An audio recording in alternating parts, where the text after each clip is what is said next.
സജ്ന നൂറിന് HIV positive ആണെന്ന് ഒരു പ്രാവശ്യം അവൾ അന്വേഷിക്കണം, ചെക്ക് ചെയ്യണമെന്നൊക്കെ പറഞ്ഞിട്ട് ഞങ്ങളടുത്ത് സംസാരിച്ചിട്ടുണ്ടായിരുന്നു. അത് എന്താണെന്ന് അറിഞ്ഞുകൂടാ. ഇയാൾ ഭയങ്കര പ്രശ്നമാണ്, ഇയാൾക്ക് ഒരുപാട് പ്രശ്നങ്ങളുണ്ട്. ഈ റസൂൽ പൂക്കുട്ടി ഒരുപാട് പെണ്ണുങ്ങളായിട്ട് റിലേഷൻഷിപ്പ് ഉണ്ട്. എടി ഇവൾക്ക് ആയിട്ടാണ് ഇയാളുടെ റിലേഷൻഷിപ്പ്. അത് നിങ്ങൾ ഓഡിയോ കേട്ടിട്ടുണ്ടാവും.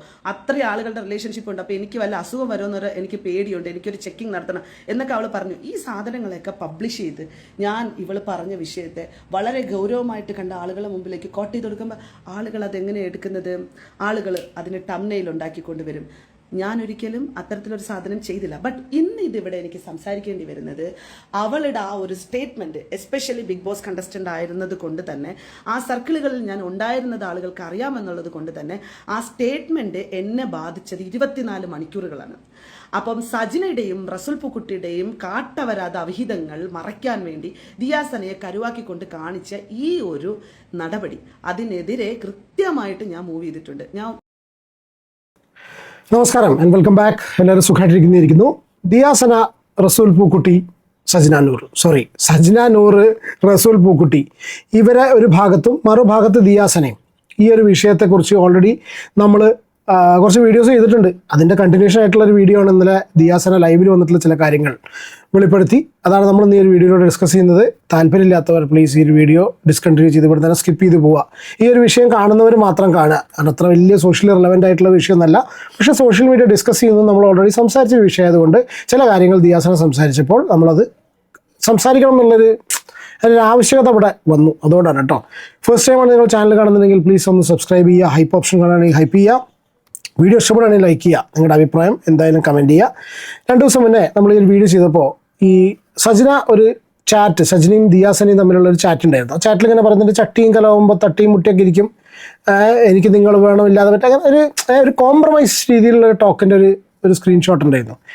ഇതേപോലെ സജ്നയും കുറച്ച് സ്ക്രീൻഷോട്ട്സ് ഒക്കെ സ്റ്റേറ്റസ് ഇട്ടു എന്ന് പറയുന്നത് കേൾക്കുന്നുണ്ട്. ഞാനത് കണ്ടില്ല, എനിക്ക് മിസ്സായിപ്പോയി. പിന്നെ സജ്നയ്ക്ക് പിന്നെ വെച്ചാൽ ഇടുക ഡിലീറ്റ് ചെയ്യുക അങ്ങനത്തെ പരിപാടികളുള്ളതുകൊണ്ട് നമ്മൾ പിന്നെ ഞാനത് ആ ഭാഗം തിരിഞ്ഞു നോക്കിയിരുന്നില്ല.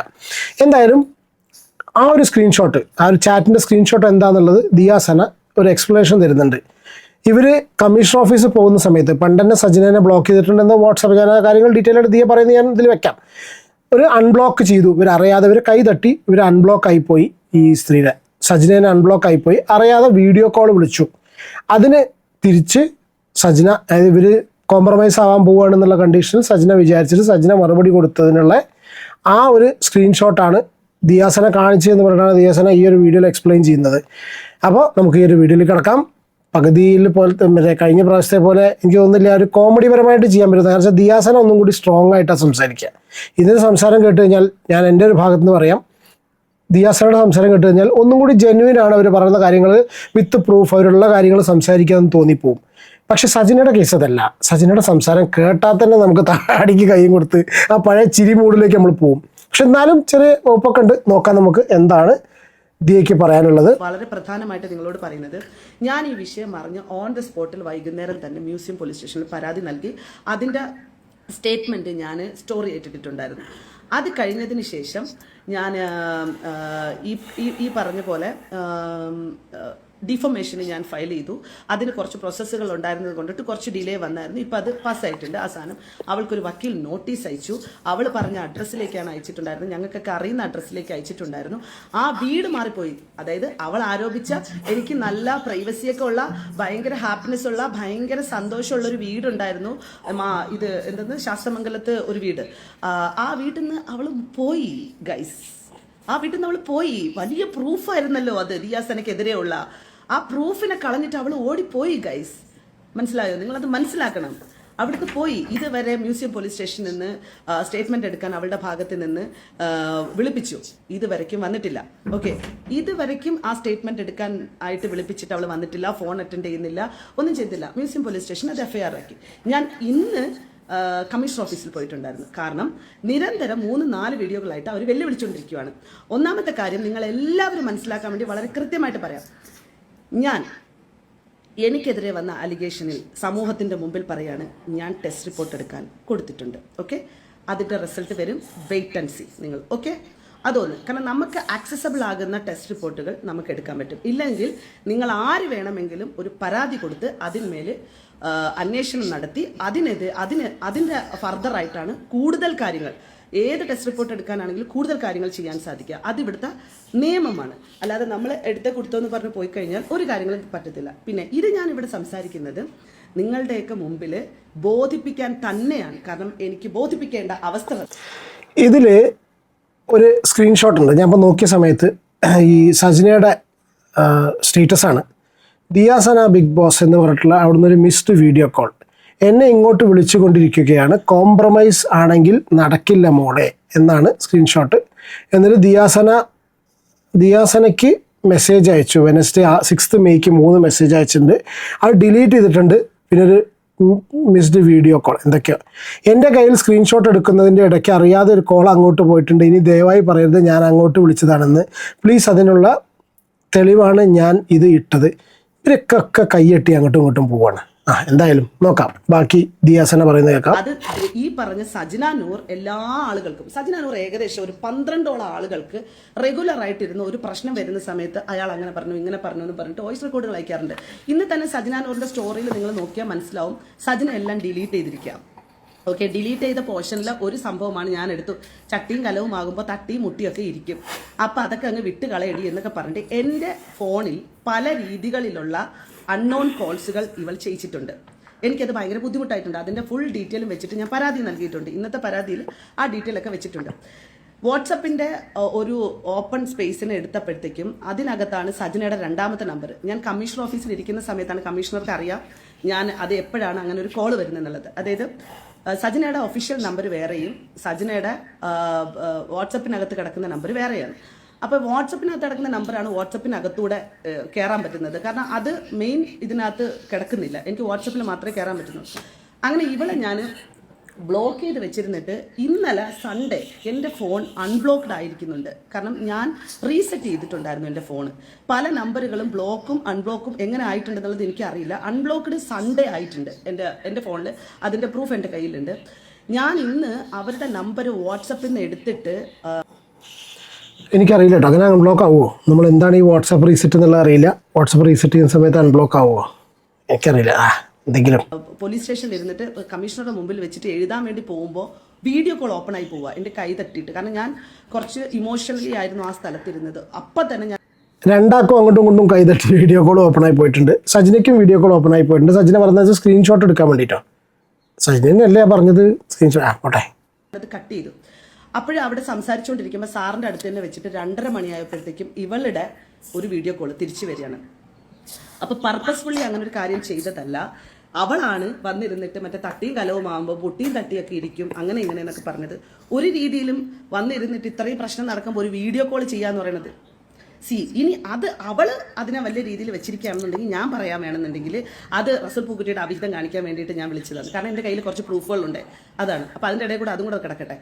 അവളെടുത്ത് സ്റ്റോറി വെച്ചിരിക്കുന്നു എന്തെന്ന്, അത് എനിക്ക് വന്നതാണ് കോള്, ഞാൻ തിരിച്ച് വിളിച്ചത് എൻ്റെ കൈ തട്ടി അറിയാതെ പോയതാണ് കേട്ടോ, അപ്പം കോംപ്രമൈസ് ചെയ്ത് ഞാൻ വിളിച്ചേക്കുന്നത്. തേങ്ങര അരി നീ ജന്മത്ത് നീ മുക്കിളിയിൽ തൂറൂല മോളെ, പുറകെ നടന്ന് തുരത്തി വരും ഞാനങ്ങനെ. ജന്മത്ത് നീ മൂടിൽ ഒതുങ്ങിയിരിക്കൂല. നിന്റെ റസൂൽ പൂക്കുട്ടിയും നീയും ചില്ലറ ഓട്ടോ എന്നല്ല ഓടാൻ പോകുന്നത്, അമ്മാതിരി ഓട്ടോ ഓടും. ഞാൻ പെണ്ണാണെന്നുണ്ടെങ്കിൽ ഓടും, ഇല്ലെന്നുണ്ടെങ്കിൽ നീ എന്നെ എന്തെങ്കിലും ചെയ്യണം. ഈ പൂക്കുട്ടിയുടെ ഞാൻ കഴിഞ്ഞ പ്രാവശ്യമൊക്കെ പറഞ്ഞതാണ്, പൂക്കുട്ടിയുടെ വൈഫിന് തീരെ സുഖമില്ലാതെ കിടക്കുന്ന ഒരു സിറ്റുവേഷനാണെന്ന് കേട്ടത്. അവരത്രയും സീരിയസ് ആയിട്ടുള്ള കണ്ടീഷനിലാണ്. അവരത്രയും പ്രശ്നം ഉണ്ടാക്കിക്കൊണ്ടിരിക്കുകയാണ്. സ്ക്രീൻഷോട്ട് അടക്കം പുറത്തു വന്നവളുടെ. എന്നിട്ട് പോലും എന്ത് മനുഷ്യനാടോ അവൻ. എനിക്കൊക്കെ റെസ്പോൺസിബിലിറ്റി ഉണ്ട്. എൻ്റെ ജീവിതം എനിക്ക് നോക്കണം. എനിക്ക് കാശ് കഷ്ടപ്പെട്ടാലും മാത്രമേ എൻ്റെ കുടുംബം നോക്കാനും എൻ്റെ മോനെയൊക്കെ നോക്കാനൊക്കെ പറ്റത്തുള്ളൂ. അല്ലാതെ ഞാൻ ഇവളെ പോലെയൊന്നും പോയിട്ട് കുറേ കാട്ടവരാതം കാണിച്ച് കുറേ ആളുകളെ കൂടെ പോയി കുറേ ആളുകളെ പണം തട്ടിപ്പ് നടത്തി കുറേ ആളുകളെ പറ്റിച്ചും കുറേ ആളുകളെ വെട്ടിച്ചും ഒന്നുമല്ല എൻ്റെ ജീവിതം എന്ന് പറയുന്നത്. ഇവിടെ റസൂൽ പൂക്കുട്ടി ഇരിക്കുമ്പോഴും അപ്പുറത്ത് 2-3 എണ്ണത്തിന് വെച്ചുകൊണ്ടിരുന്നിട്ട് തന്നെയാണ് അവളെ പരിപാടി. അവൾ എത്ര ലക്ഷം രൂപ ആരൊക്കെ കയ്യിൽ നിന്ന് എവിടെ നിന്നൊക്കെ വാങ്ങിച്ചിട്ടുണ്ടെന്നുള്ളതിൻ്റെ പ്രൂഫ് ഉൾപ്പെടെ എൻ്റെ കയ്യിൽ. ഈ പ്രൂഫൊക്കെ കയ്യിൽ വെക്കാതൊക്കെ എടുത്ത് പുറത്തേക്ക് ഇട്ടൂടെ? എന്തിനാ ഇവരൊക്കെ ഈ പ്രൂഫ് എല്ലാം കയ്യിൽ വെച്ചിരിക്കുന്നത് അല്ലേ? സജിന ചേച്ചിയല്ല റസൂൽ പൂക്കുട്ടി. സജിന ചേച്ചിയുടെ ഒരു തേങ്ങയുമില്ല. റസൂൽ പൂക്കുട്ടി പറ്റിക്കാൻ കൊടുത്തത്. ഇപ്പോഴും റസൂൽ പൂക്കുട്ടിയുടെ വിചാരം വയറ്റി കിടക്കുന്നത് റസൂൽ പൂക്കുട്ടിയുടെ ആണെന്ന് പോലും അറിഞ്ഞൂടാ ശരിക്കും. എന്നിട്ട് റസൂൽ എത്രത്തോളം മാനക്കേട്. പൂക്കുട്ടി വരണ്ടിട്ട് നിൽക്കുക. കാരണം എന്താണെന്നറിയോ, റസൂൽ പൂക്കുട്ടി അങ്ങനെ സജിനക്കെതിരെ ഏതെങ്കിലും രീതിയിൽ തിരിഞ്ഞെന്നങ്ങനെ കണ്ട പിന്നെ റസൂൽ പൂക്കുട്ടി പോയി ആത്മഹത്യ ചെയ്താൽ മതി. അതുകൊണ്ടിട്ട് റസൂൽ പൂക്കുട്ടി പേടിച്ച് മുള്ളി ഇങ്ങനെ ഇരിക്കും. റസൂൽ ഇയാൾ ഇങ്ങനെയൊക്കെ ചെയ്യുമ്പോഴൊക്കെ ആ ഒരു ഭാര്യയും ആ കുടുംബം ആ മക്കളുണ്ട് അതിനൊക്കെ ഇപ്പം നമ്മളൊക്കെ സംസാരിക്കുന്ന സമയത്ത് തന്നെയാണ്. പക്ഷെ അത് എന്താ വെച്ചാൽ അത് കുറച്ച് ആൾക്കാർ ശ്രദ്ധിക്കണം. അവർക്ക് കുടുംബമുണ്ട്. ചില കളികൾ കളിക്കുന്ന സമയത്ത് ആൾക്കാർ മനസ്സിലാക്കണം പുറകിൽ കുടുംബം ഉണ്ടെന്നുള്ളത്. പൂക്കുട്ടി മുള്ളി ഇരിക്കുന്നതോറും റസൂൽ പൂക്കുട്ടിയുടെ ഭാര്യനെ റസൂൽ പൂക്കുട്ടി കൊന്നുകൊണ്ടിരിക്കുകയാണ്. അത്രേ ഉള്ളൂ. അല്ലാതെ നമ്മളാരും അല്ല ഒന്നും ചെയ്യുന്നത്. മനസ്സിലായില്ലേ? ആ സ്ത്രീയുടെ അവസ്ഥ ആലോചിച്ചിട്ട് നമുക്ക് പ്രശ്നമുണ്ട്. എനിക്ക് നല്ല ബുദ്ധിമുട്ടുണ്ട്.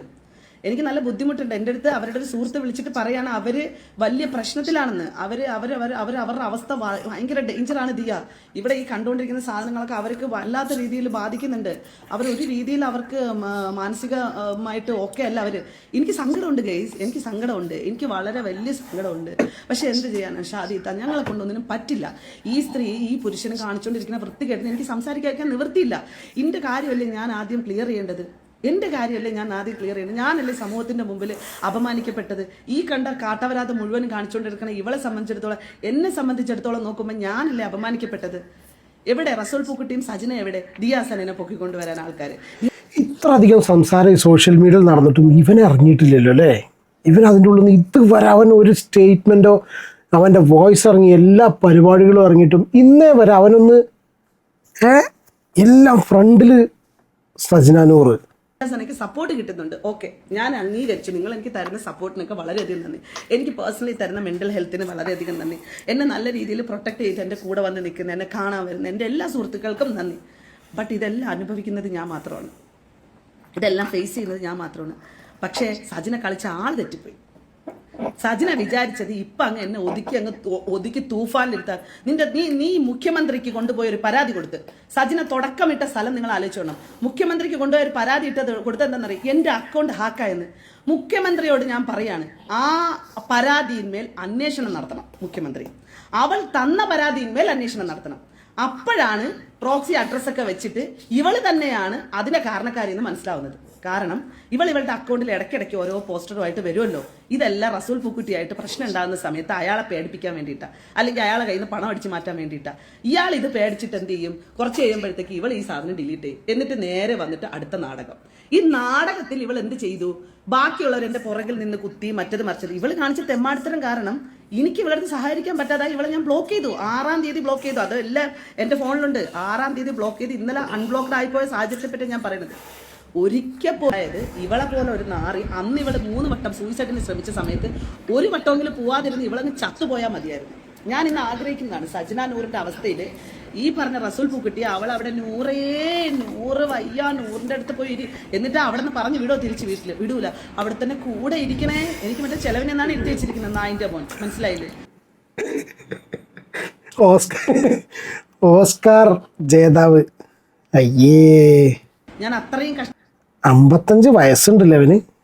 കഷ്ടപ്പെട്ട് അവിടെ ഇരുന്ന് ഇവളെ എല്ലാം സെറ്റ് ചെയ്ത് ഇവളെ മാനസികാരോഗ്യ കേന്ദ്രത്തിൽ വരെ കൊണ്ടുപോയി. ശരിക്കും പറഞ്ഞു കഴിഞ്ഞാൽ ഡോക്ടർ കിരണിന്റെ ട്രീറ്റ്മെന്റിന് കൊണ്ടുപോയിട്ട് അത് മോശമാണ് അത് പറയുന്നത്. പക്ഷേ ഇവൾ പിറ്റേ ദിവസം ഇറങ്ങി വന്നിട്ട് പറയുന്നത്, ഞാൻ ഇയാളെ പറ്റിക്കാൻ വേണ്ടിയിട്ടാണ് ഞാൻ അങ്ങനെ ഒരു നാടകം കളിച്ചത് മോളെ, അല്ലെങ്കിൽ അയാൾ എൻ്റെ കയ്യിൽ നിൽക്കില്ല. ഞാൻ പറഞ്ഞു, ഇമ്മാരൊക്കെ കാണിക്കുന്നത് നീ എന്തൊരു വൃത്തിയുടെ കാണിക്കുന്നത്, നീ എന്തിനിങ്ങനെ ടോക്സിക് ആവുന്നത്, അത് പ്രേമം മൊത്തിട്ട മോളെ, നിനക്ക് അറിയാത്തതുകൊണ്ടാ എന്നൊക്കെ പറഞ്ഞിട്ട് പിന്നെ പ്രേമല്ല അതിന് പറയാം. ചെറിയ പ്രായത്തിലാണെങ്കിൽ പ്രേമാണെന്ന് പറയാം. ദിസ് ഇസ് കോൾഡ് പറയാൻ വയ്യ, നിങ്ങൾ ഊഹിച്ചെടുത്തോളൂ. വളരെ സിമ്പിളായിട്ട് ആ സാധനം പറഞ്ഞിട്ട് പോയി. ഇനി മേലാൽ എൻ്റെ അടുത്ത് ഇത് ആവർത്തിക്കരുതെന്ന് പറഞ്ഞു. ഇതിന് ഇത്രമാത്രം വലിയ ഗൗരവ വിഷയം ഉണ്ടാകുന്നെന്ന് ഞാൻ അറിഞ്ഞിട്ടുണ്ടായിരുന്നില്ല. യെസ്, അതായത് ഫെബ്രുവരി 14 വാലന്റൈൻസ് ഡേ സെലിബ്രേറ്റ് ചെയ്യാൻ വേണ്ടി കുത്തി മറിയായിരുന്നു നമ്മുടെ വിവാന്ത ബൈ താജിൽ. വിവാന്ത ബൈ താജിന്റെ MDയും ആളുകളൊക്കെ റസൂൽ പൂക്കുട്ടിയുടെ മറ്റേ ഇതിൻ്റെ ഇടയിൽ ഇരിക്കുന്ന ആൾക്കാരാണ്. അപ്പം കോഴിക്കോട് പോയാലും വിവാന്തയിൽ തന്നെയാണ് താമസിക്കുക, എവിടെ വന്നു കഴിഞ്ഞാലും വിവാന്തയിലാണ് ഇവർ താമസിക്കുക. മുംബൈയിൽ പോയാലും വിവാന്തയുടെ മുംബൈ വിവാന്ത ഹോട്ടലിനകത്തെ രജിസ്റ്റർ എടുത്ത് നോക്കി കഴിഞ്ഞാൽ റസൂൽ പൂക്കുട്ടിയുടെ ബുക്കിംഗ് മുഴുവനും സജിനയായിട്ടുള്ള ലീലാവിലാസങ്ങളാണ്. അതുപോലെ തിരുവനന്തപുരത്തുള്ള വിവാന്ത ബൈ താജ് എടുത്തു കഴിഞ്ഞാൽ ഫുള്ള് സജിനയായിട്ടുള്ളതാണ്. റസൂൽ പൂക്കുട്ടി ഈ പറഞ്ഞ അക്കാഡമി ചെയർമാൻ ആയിരുന്ന സമയത്ത് അയാൾ ഇവിടെ മറ്റേ അക്കാഡമിക്ക് എല്ലാവരും ഇയാളെ വിളിക്കുന്നത്, നിങ്ങൾ ഇവിടെ വന്ന് സംസാരിക്കും, പ്രതികരിക്കും. 19 സിനിമകളെ പിടിച്ചു വെച്ചിരുന്ന സമയത്ത്, 39 സിനിമകളെ പിടിച്ചു വെച്ചിരുന്ന സമയത്തും ഇയാൾ അവിടെ ഇരുന്നിട്ട് ഒരു ചുക്കും അറിയത്തില്ല ഇയാൾക്ക്. ഇയാൾ ഇവിടെ കുക്കു പരമേശ്വരനെ വെച്ചിട്ട് ഇവിടെ ഇരുന്ന് കാട്ടവരാധം നടത്തിക്കൊണ്ടിരിക്കുക. എന്നിട്ട് അയാൾ വന്നിട്ട് കുറെ ഡയലോഗ് സിനിമ അവസാനിക്കാറായ സമയത്ത് ഇയാള് എന്ത് ചെയ്തു? എല്ലാ സിനിമകളെ റിലീസ് ചെയ്യിപ്പിച്ചു. സജി ചെറിയാനായിരുന്നു അന്നത്തെ സാമൂഹ്യ നീതി വകുപ്പ് മന്ത്രി.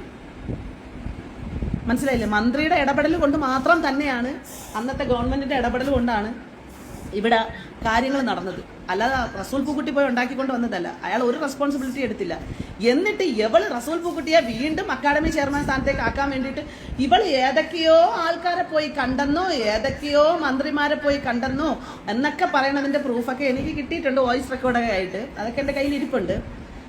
അപ്പൊ അങ്ങനെ അവിടെ ഇത് നടന്നുകൊണ്ടിരിക്കുന്ന സമയത്ത് ഇവിടെ വിവാന്താബായി താജിനകത്ത് കുത്തിമറിയല്ല, അവിടെ ഒരു പ്രശ്നം ഉണ്ടായിട്ടുണ്ട്. ആലോചിച്ച് നോക്കണം, അവിടെ ഒരു ഇഷ്യൂ ഉണ്ടായിട്ടുണ്ട്. ആ സമയത്ത് ഈ സംഭവം നടക്കുന്ന സമയത്താണ് വണ്ടി കച്ചവടം നടത്തിയ അൻവർ എന്ന് പറയുന്ന അവന്റെ പ്രശ്നം നടക്കുന്നത്. എൻ്റെ കയ്യിൽ പ്രൂഫ് ഇരിക്കുകയാണ്.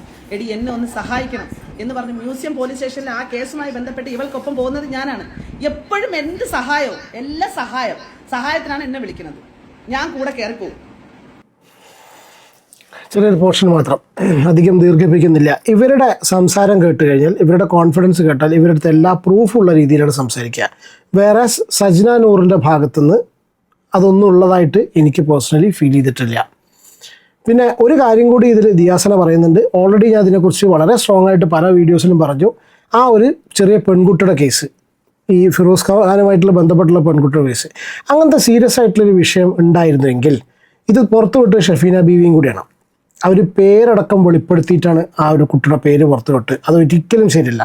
അപ്പോൾ ആദ്യം അത് ഇതുപോലെ ചോദിച്ച് മനസ്സിലാക്കി, അത് പിന്നെ ഇങ്ങനെ ഒരു വിഷയം ഒരു കുട്ടിക്ക് നടന്നു എന്ന് കണ്ട സമയത്ത് അത് പബ്ലിക്കിൽ അല്ലെങ്കിൽ വേറൊരാൾക്ക് കൈമാറുന്നതിന് മുന്നേ അറിയിക്കേണ്ടത് പോലീസിനായിരുന്നു. അത് ചെയ്യാതെ ഒരു വ്ളോഗർക്ക് കൈമാറുക, പേര് പോലും എഡിറ്റ് ചെയ്യാതെ ഒഴിവാക്കാതെ കൈമാറുക, ഐഡൻറ്റിറ്റി റിവീൽ ചെയ്യുക, അവരത് പുറത്തുവിടുക എന്ന് പറഞ്ഞാൽ അത്രയും മോശമായിട്ടുള്ള പരിപാടിയാണ്. എന്തായാലും ഈ വിഷയത്തിൽ എന്തെങ്കിലും അഭിപ്രായം ഉണ്ടെങ്കിൽ നിങ്ങളുടെ അഭിപ്രായം കമൻറ്റ് ചെയ്യുക. നമുക്ക് അടുത്ത വീഡിയോയിൽ കാണാം. Take care and God bless. By.